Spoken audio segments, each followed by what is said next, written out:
Assalamualaikum. Selamat datang di Kisah Malam Kalian.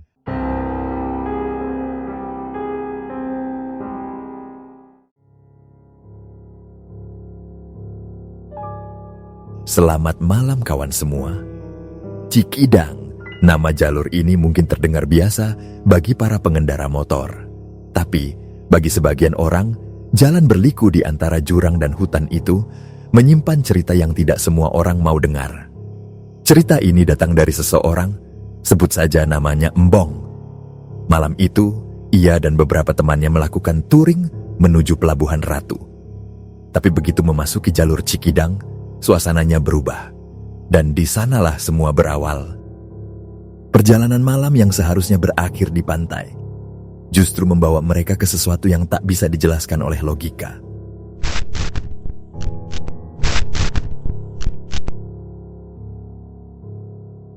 Sebut saja nama saya Embong. Kisah ini terjadi sekitar tahun 2006 atau 2007 saat saya masih aktif di sebuah komunitas motor di Jakarta Selatan. Masa-masa itu adalah masa yang penuh semangat bagi kami. Setiap akhir pekan selalu diisi dengan nongkrong di base camp, membicarakan motor, dan merencanakan perjalanan panjang ke luar kota. Suatu sore, beberapa teman dari komunitas lain datang ke base camp kami. Mereka membawa undangan resmi untuk menghadiri acara deklarasi komunitas baru yang akan mereka dirikan.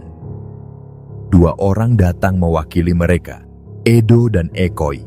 Keduanya terlihat sangat bersemangat.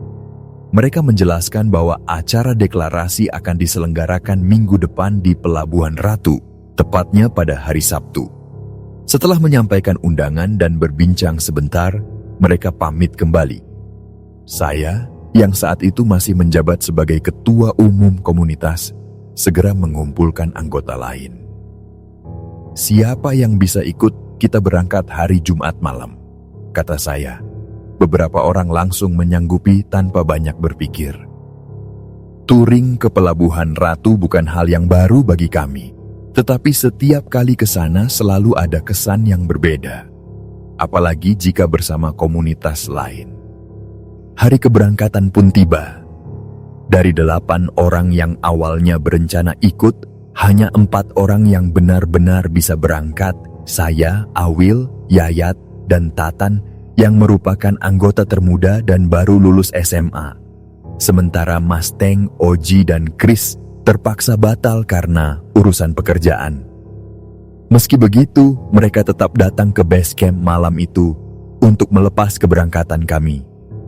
Suasana terasa akrab, suara mesin yang meraung, aroma bensin yang khas, dan angin malam yang lembab. Kami berangkat tepat pukul 11 malam, meninggalkan daerah Kuningan, Jakarta Selatan menuju selatan Jawa Barat. Ketika sampai di pertigaan Cikidang, kami berhenti sebentar. Jalan di depan bercabang 2, satu lurus melewati pasar, satu lagi berbelok ke kanan melewati perkebunan sawit menuju arah pesisir. Yayat bertanya, "Kita mau lewat pasar atau belok ke kanan?" Saya menjawab, "Kita lurus aja. Jalur Cikidang itu kalau malam sepi dan agak menyeramkan. Lebih baik lewat jalur ramai." Namun, suara saya kalah oleh pendapat Awil dan Tatan yang menyarankan agar kami melewati jalur Cikidang karena lebih cepat dan jarang kendaraan. Akhirnya saya setuju, meski di dalam hati ada perasaan tidak enak yang sulit dijelaskan. Kami kembali melaju. Jalanan sepi hanya diterangi lampu motor kami yang memantul di aspal basah dan batang-batang sawit di kanan kiri jalan. Sesekali terdengar suara jangkrik dan desir angin yang berhembus di antara dedaunan. Kami melaju beriringan. Yayat di depan, disusul Awil, saya di posisi ketiga, dan Tatan di belakang menutup barisan. Menjelang setengah jam sebelum tiba di daerah pelelangan ikan, suara ombak mulai terdengar samar di kejauhan. Udara asin laut perlahan terasa di hidung. Jalan mulai menurun lalu menanjak kembali, melewati sebuah jembatan kecil. Di titik itulah saya sadar. Suara mesin di belakang saya menghilang. Saya pun menoleh, namun gelap. Hanya ada 2 sorot lampu motor di depan, milik Yayat dan Awil. Tidak ada cahaya dari belakang. Awil juga menyadarinya. Ia menepikan motor dan berseru, "Tatan di mana?" Kami berhenti, dan tanpa banyak bicara, Yayat langsung berbalik arah. Kami menyusuri kembali jalur gelap yang diapit pohon-pohon sawit tinggi. Bayangan batangnya memantul di jalan seperti sosok-sosok hitam berdiri di sisi kiri kanan. Sekitar 100 meter dari tikungan, kami melihat seseorang di pinggir jalan. Itu Tatan. Ia sedang jongkok di dekat motornya, kepalanya menunduk, sementara rantai motornya terlepas dari gier belakang. Kami segera menghampirinya. "Kenapa kamu nggak klakson atau teriak? Jadi biar kita bisa tahu kalau motor kamu bermasalah," kata saya. Tatan menggeleng pelan. "Rantai motorku putus, tadi aku sudah klakson. Tapi kalian tidak ada yang dengar," jawabnya. Nada suaranya terdengar datar, nyaris tanpa ekspresi. Untungnya Yayat selalu membawa peralatan bengkel kecil setiap touring, jadi rantai itu bisa disambung seadanya. Setelah memastikan motor bisa kembali jalan, kami melanjutkan perjalanan. Perjalanan kami malam itu terus berlanjut melewati jalan sempit di antara pohon-pohon sawit yang menjulang. Angin malam terasa dingin menusuk kulit, dan aroma tanah basah bercampur dengan suara rantai motor yang baru saja disambung seadanya. Jalan itu benar-benar sepi. Hanya suara mesin motor kami yang memecah keheningan malam. Di sebuah tikungan yang agak menanjak, kami tiba-tiba dihadapkan pada sesuatu yang aneh. Di depan, ada pohon bambu besar yang melengkung menutupi sebagian jalan, seperti gerbang alami yang memaksa siapapun untuk menunduk jika ingin lewat. Rumpun bambu itu tampak gelap, dan ujung-ujung daunnya bergoyang pelan seolah ditiup angin yang datang dari arah laut. Bang Awil langsung menepikan motornya dan berkata, "Jangan ada yang lewat dulu." Nada suaranya tegas, tapi pelan, seperti orang yang sedang menahan sesuatu. Saya sempat heran. "Memangnya kenapa, Bang?" tanya saya. "Takutnya nanti pohon ini bisa mengimpit kita. Soalnya kayaknya ada yang duduk di atasnya," jawab Awil tanpa menoleh. Kata-kata itu membuat udara malam terasa lebih dingin. Kami bertiga, saya, Yayat, dan Tatan, saling pandang tanpa berani bicara. Dari dulu, saya tahu Awil bukan orang sembarangan. Dia orang Betawi asli, dikenal paham soal hal-hal gaib, dan cukup dalam ilmu agamanya.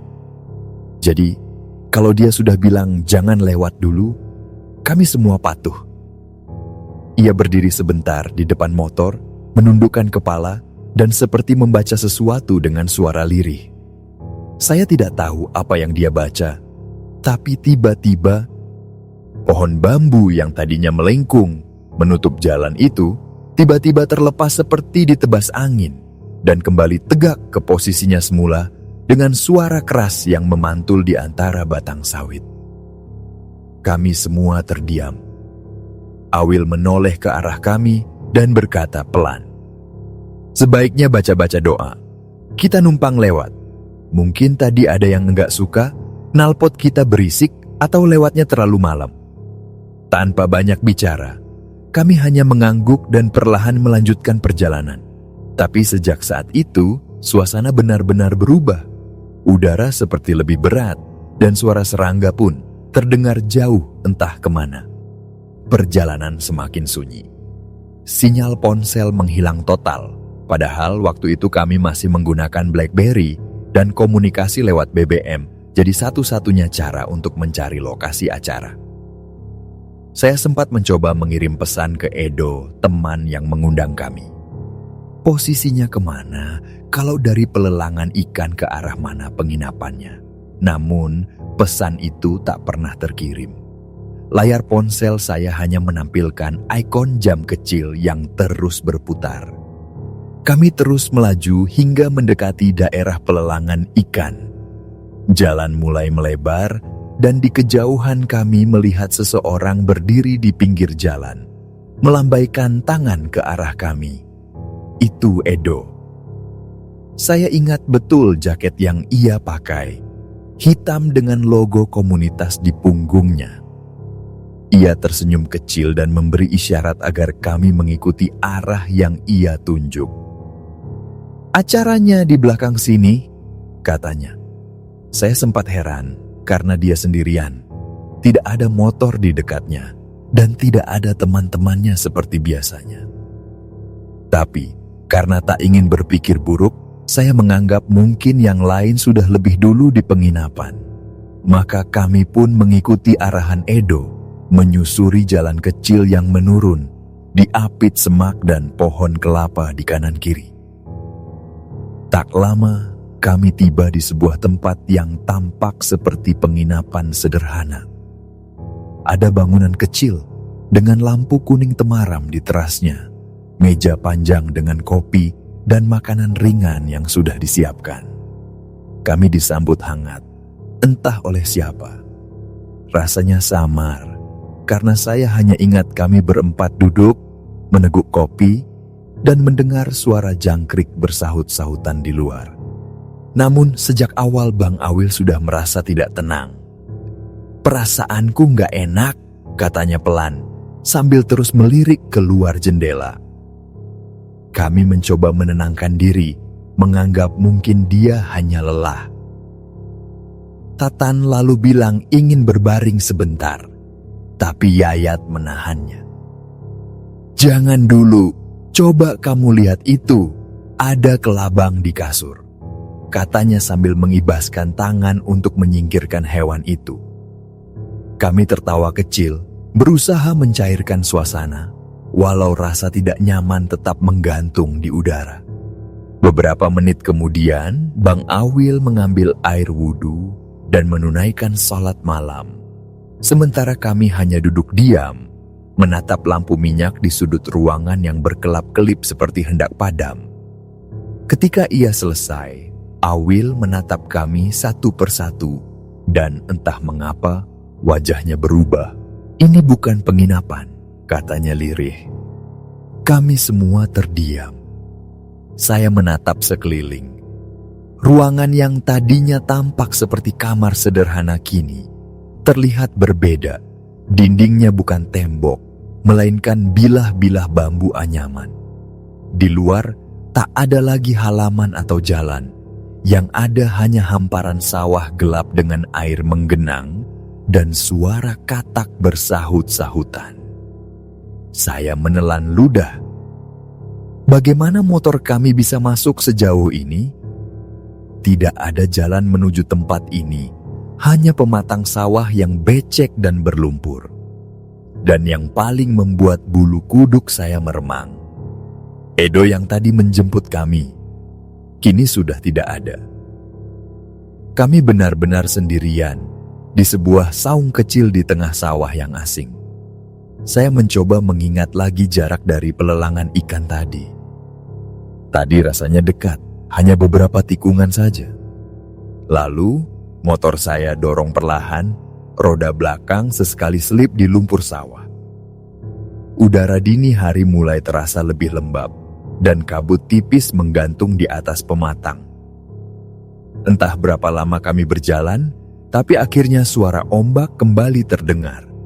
Di depan, samar-samar terlihat cahaya lampu jalan. Akhirnya, kami sampai juga di pelelangan ikan. Rasanya seperti baru keluar dari mimpi buruk. Kami menatap sekeliling, semuanya tampak normal. Tapi ada rasa tidak percaya.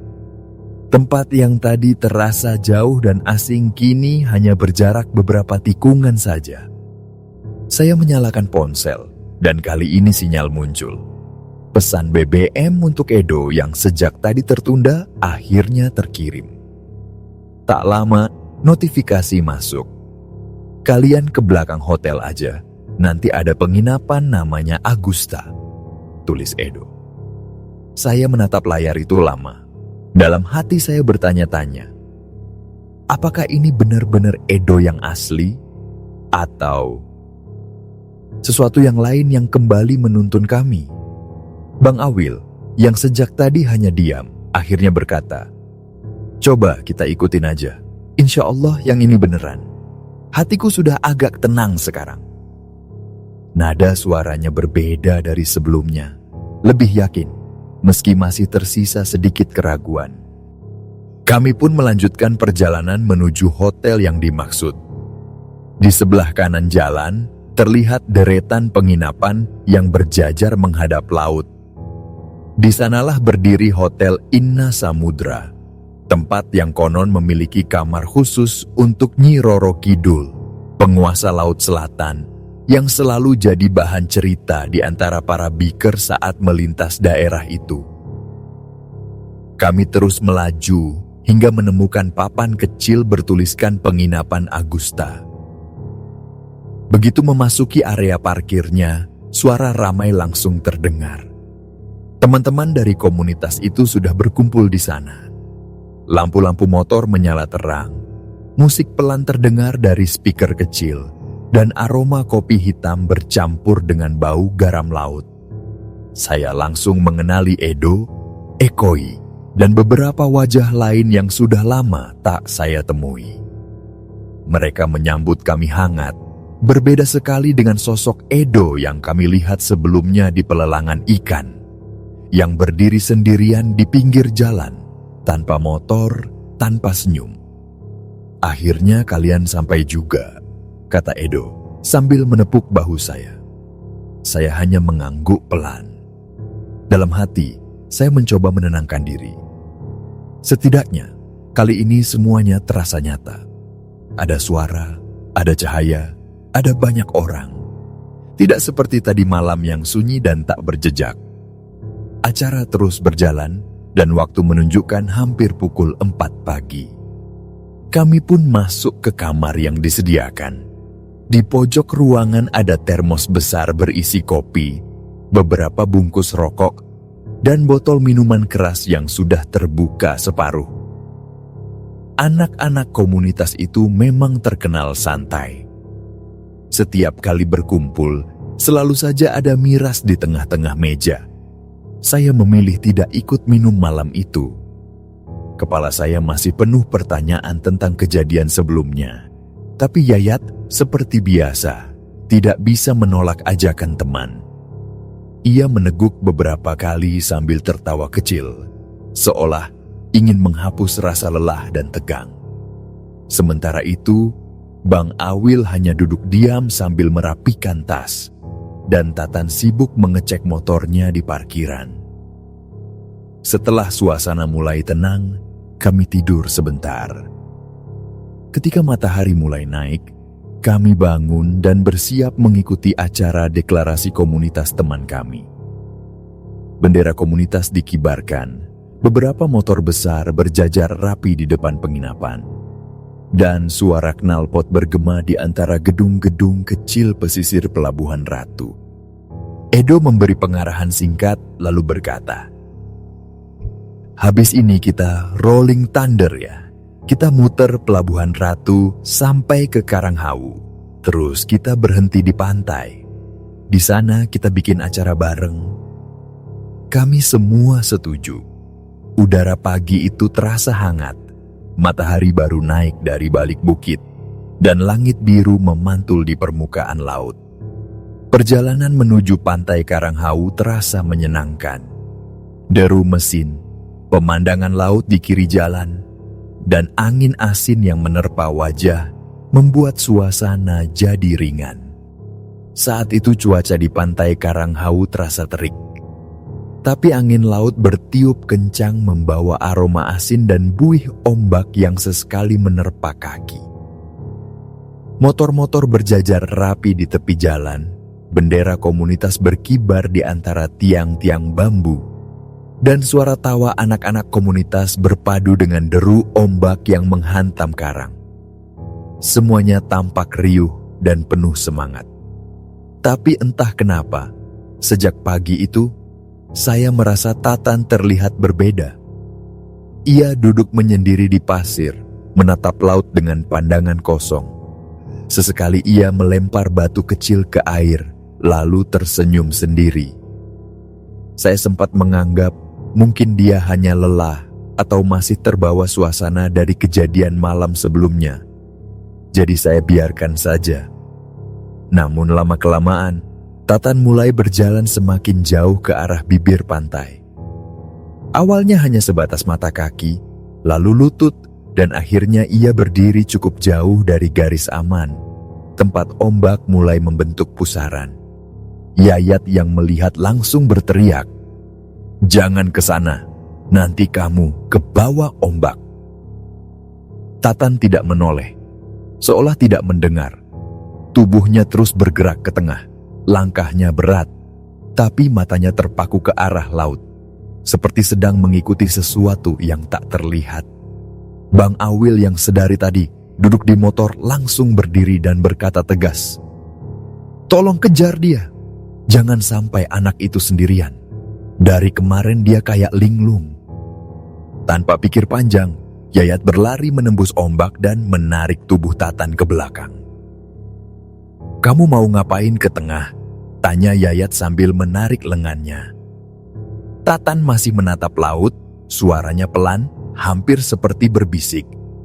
"Tadi aku lihat ikan besar banget, aku mau tangkep. Tapi makin aku mendekat, ikannya malah makin ke tengah." Bang Awil mendekat, napasnya berat. Ia menatap laut sesaat sebelum berkata, "Kadang, apa yang kumu lihat itu bukan ikan. Itu bisa jadi sesuatu yang mancing kamu ke tengah. Di sini banyak cerita, banyak korban. Kalau kamu ikut ke sana, bisa-bisa kamu nggak bisa balik. Kamu masih muda, jangan gegabah." Nada suaranya tegas, tapi di matanya saya melihat sesuatu, ketakutan. Tatan akhirnya diam. Ia menunduk dan hanya mengangguk pelan. Kami semua memilih untuk tidak membicarakan hal itu lagi. Suasana pantai kembali riuh, tapi ada yang berubah. Entah karena angin sore yang mulai dingin, atau karena kata-kata Bang Awil yang masih terngiang di kepala. Menjelang petang, kami kembali ke penginapan. Langit berubah oranye, dan aroma ikan bakar mulai tercium dari halaman belakang. Di sana, teman-teman dari komunitas sudah menyiapkan acara kecil. Bakar-bakaran, musik pelan, dan obrolan santai di bawah lampu gantung. Tak lama, saya menerima pesan dari Mas Teng. Ia, Chris, dan Oji sudah tiba di Pelabuhan Ratu. Katanya mereka berangkat menyusul dari Jakarta sore tadi dengan mobil. Saya minta mereka langsung ke hotel yang kami tempati, yang katanya dekat dengan kamar legenda Nyi Roro Kidul di Inna Samudra. Malam itu seharusnya berjalan biasa saja, tapi lagi-lagi ketenangan itu tidak bertahan lama. Di tengah acara bakar-bakaran, salah satu perempuan dari komunitas motor lain tiba-tiba berteriak histeris. Tubuhnya menegang, matanya terbuka lebar, dan suaranya berubah pelan dan berat. Semua orang terdiam. Namun sebelum benar-benar tenang, ia menatap kami satu persatu dengan pandangan kosong, lalu berkata dengan suara serak, "Jangan berisik di sini." Semua yang mendengar langsung saling pandang. Setelah kejadian itu, suasana mendadak hening.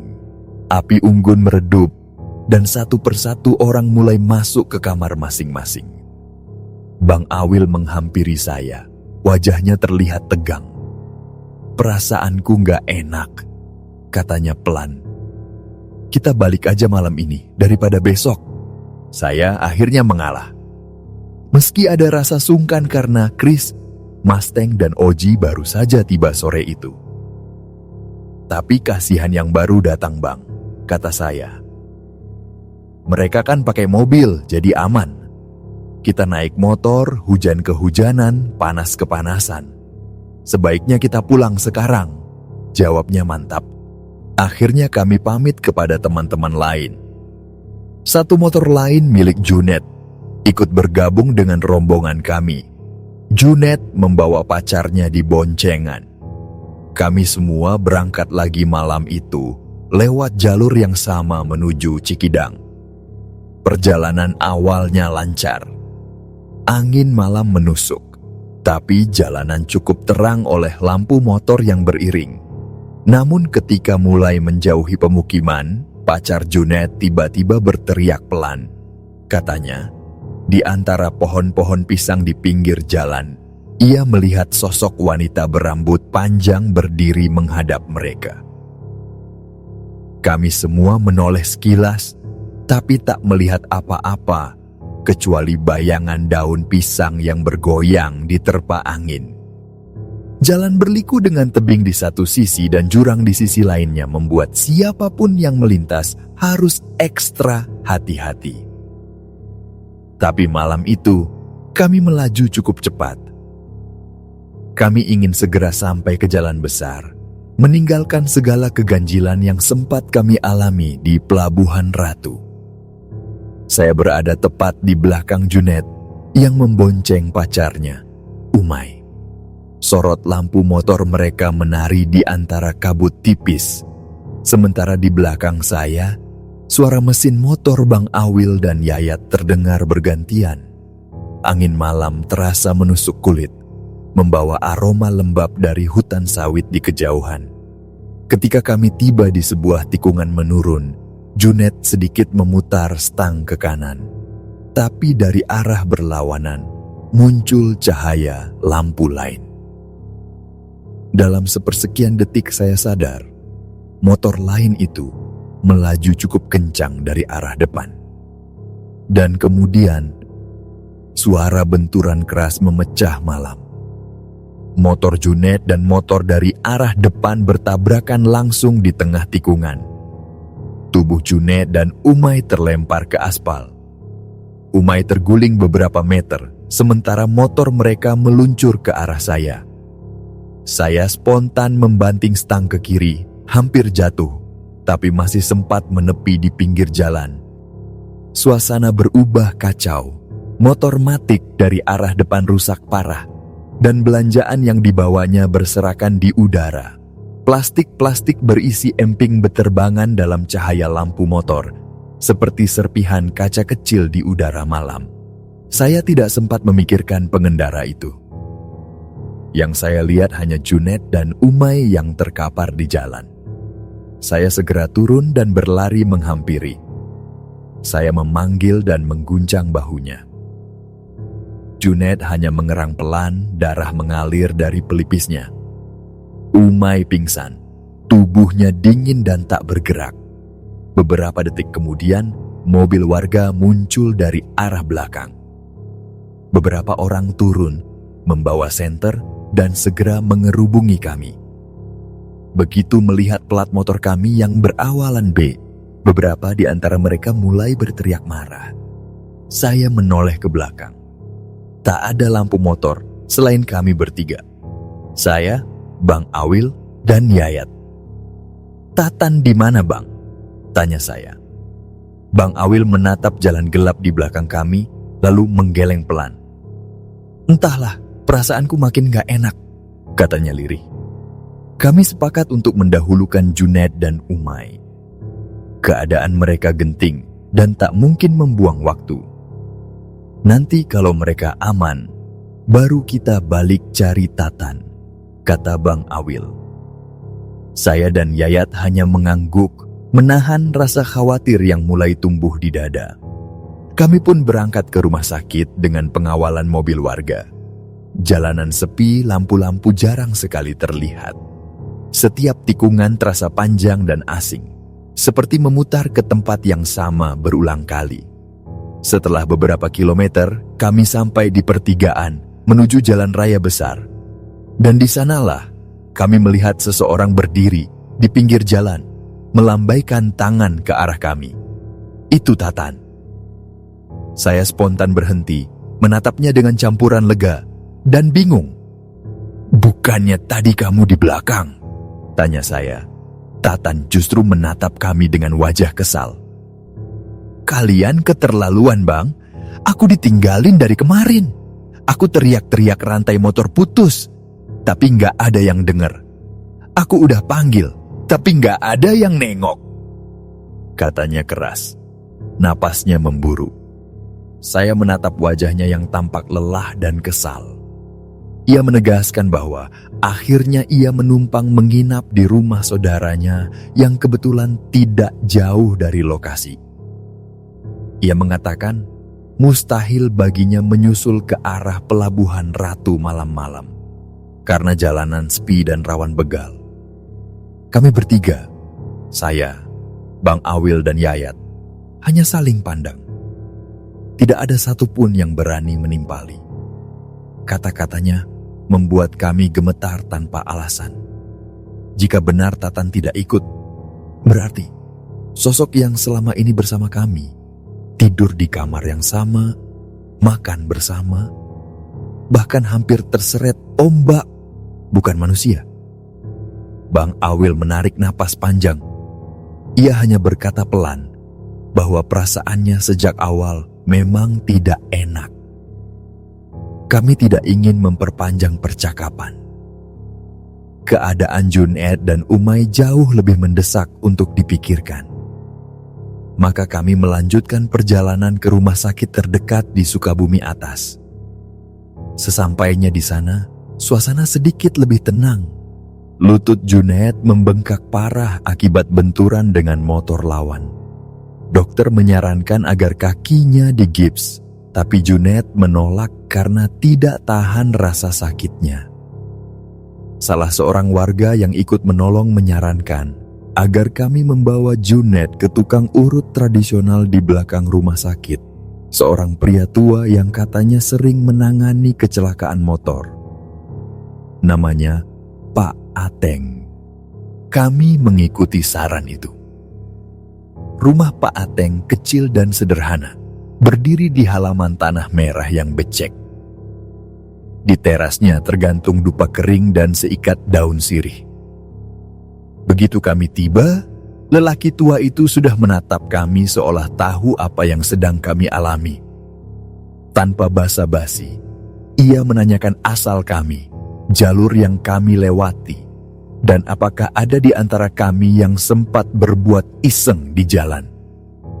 Pertanyaannya terdengar aneh, tapi nadanya tidak menuduh.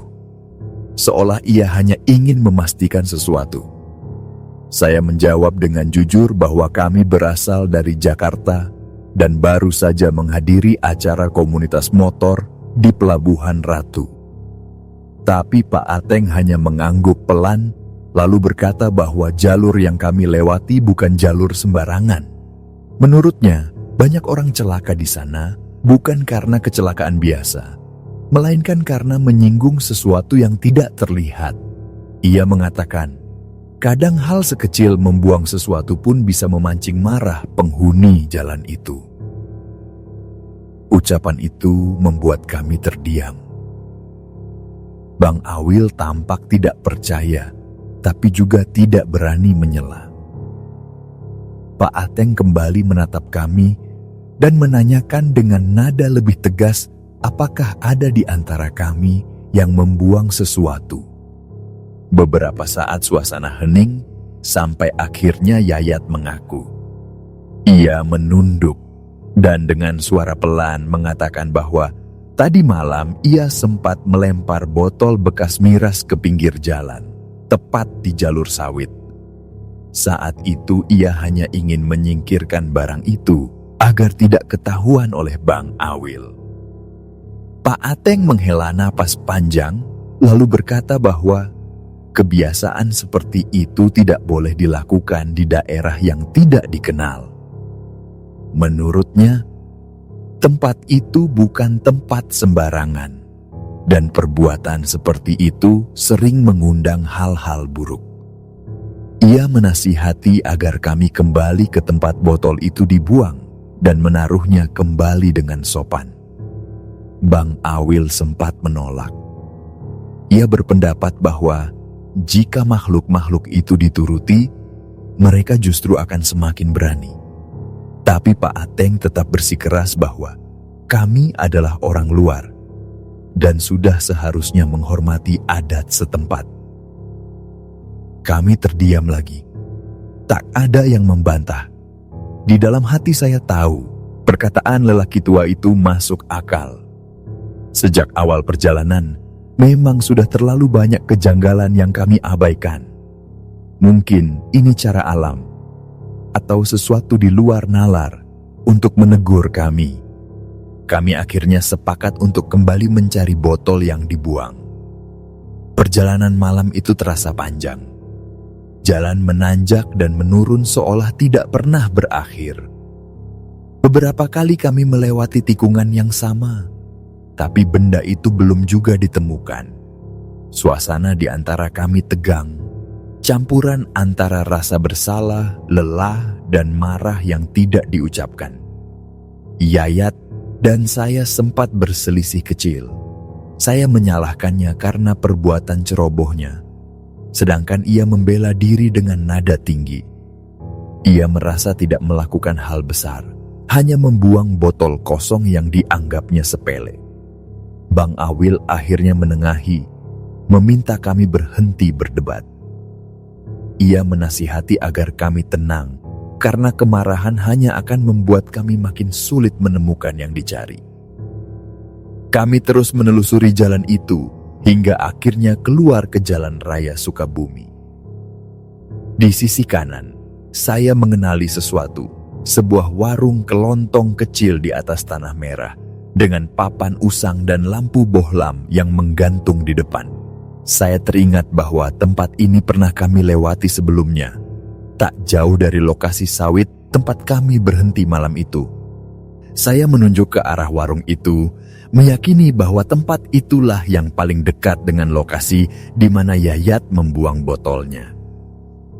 Kami pun berhenti, lalu turun untuk mencari di sekitar situ. Jalan menuju area sawit menurun dan becek, sebagian tertutup dedaunan kering. Kami berpencar, Yayat ke sisi kanan, Tatan ke kiri, sementara saya menyisir tengah jalur tanah. Angin malam berhembus pelan, tapi dinginnya menusuk hingga ke tulang. Tak ada suara selain langkah kaki kami yang menginjak tanah basah. Beberapa menit kemudian, Yayat memanggil kami dengan suara pelan tapi tegas. Di tangannya ada sesuatu yang berkilat terkena cahaya senter. Botol kaca yang sudah kotor dan setengah tertimbun daun. Kami semua menatapnya tanpa berkata apa-apa. Tanpa banyak bicara, kami mengambil botol itu dan membawanya kembali ke rumah Pak Ateng. Lelaki tua itu sudah menunggu di beranda, seperti tahu kami akan datang. Ia menerima botol itu dengan tenang, lalu meletakkannya di lantai tanah di depan rumahnya. Katanya, tempat di mana botol itu ditemukan kemungkinan besar pernah menjadi lokasi tragedi lama. Ia tidak menjelaskan tragedi macam apa, hanya menyebut bahwa tempat itu menyimpan sesuatu. Menurutnya, mungkin ketika botol itu dilempar, penghuni di sana merasa terganggu. Kami hanya bisa diam mendengarkan. Tidak ada yang berani bertanya lebih jauh. Pak Ateng kemudian berkata bahwa kami tidak perlu takut karena semuanya sudah dikembalikan. Ia meminta kami untuk berhenti membicarakan hal itu dan segera pulang setelah memastikan keadaan Junaid membaik. Kami mengucapkan terima kasih lalu berpamitan. Junaid masih tampak kesakitan, jadi kami memutuskan untuk menyewakan mobil Colt agar ia dan Umay bisa pulang lebih nyaman. Kami juga menghubungi Mas Teng, Chris, dan Oji yang masih di Pelabuhan Ratu agar membantu mengurus kepulangan mereka. Tak lama kemudian, mereka datang menjemput. Junaid dan Umay dibawa dengan mobil, sementara motor kami diangkut di belakang truk. Waktu sudah menunjukkan hampir pukul 11 malam ketika kami memulai perjalanan pulang ke Jakarta melalui jalur Kampung Tengah. Udara malam semakin dingin dan hujan rintik-rintik mulai turun di beberapa titik jalan. Kami semua berharap perjalanan kali ini akan tenang. Tapi rupanya, gangguan itu belum benar-benar berakhir. Di tengah perjalanan, Tatan tiba-tiba terjatuh dari motornya. Kami panik, segera menghentikan kendaraan. Saat kami menolongnya, Tatan tampak pucat dan gemetar. Ia mengatakan bahwa di spionnya tadi, ia melihat bayangan seseorang duduk di belakangnya. Sosok tanpa wajah, hanya bentuk tubuh samar dengan rambut panjang. Ia mengaku kaget dan spontan membanting stang, membuatnya terjerembab ke lubang jalan. Kami semua terdiam. Tidak ada yang berani menertawakan cerita itu, meski Tatan mencoba meyakinkan diri bahwa mungkin ia hanya berhalusinasi. Bang Awil menenangkannya, menanyakan apakah ia membawa sesuatu yang aneh atau melakukan hal yang tidak sepantasnya. Tatan menggeleng lemah. Ia mengatakan bahwa ia tidak melakukan apa-apa, hanya memperbaiki rantai motornya dan menginap di rumah saudaranya seperti biasa. Bang Awil akhirnya mengangguk pelan. Katanya, mungkin kejadian itu hanya iseng-iseng dari makhluk yang ada di sini. Ia menyarankan agar kami terus membaca doa selama perjalanan dan tidak menoleh ke belakang. Lalu, perjalanan pun kami lanjutkan dan perjalanan pulang itu benar-benar menguras tenaga. Malam itu, kami tiba menjelang subuh. Jalanan ibu kota masih sepi, hanya beberapa mobil patroli lewat di kejauhan. Tidak ada yang bicara selama perjalanan terakhir itu. Kami semua hanya diam, menatap jalan di bawah cahaya lampu kota, seolah masing-masing masih tenggelam dalam pikirannya sendiri.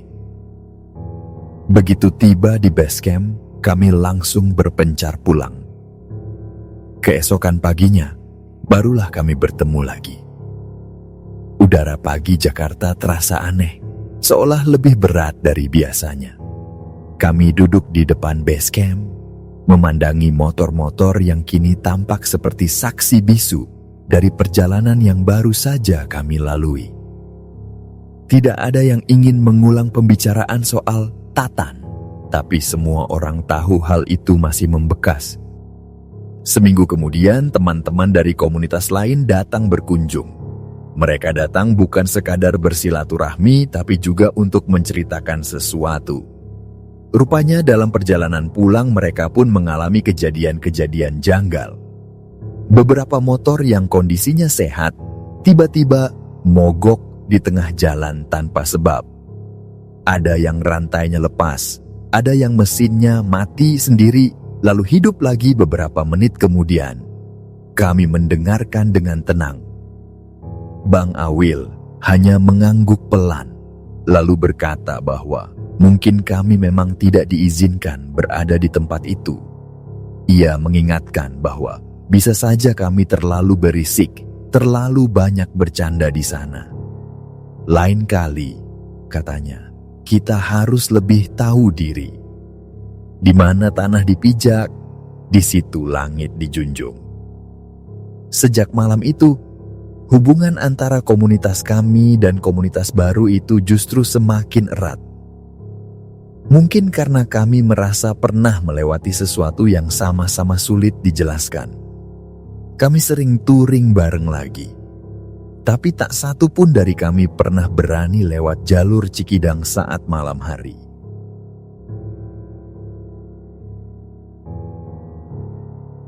Baiklah, sekian dulu cerita kami kali ini.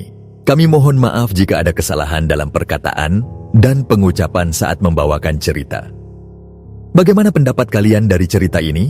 Semoga dengan kisah ini dapat menghibur sahabat semua. Dan saya Sandi undur diri, sampai jumpa lagi di kisah kami selanjutnya.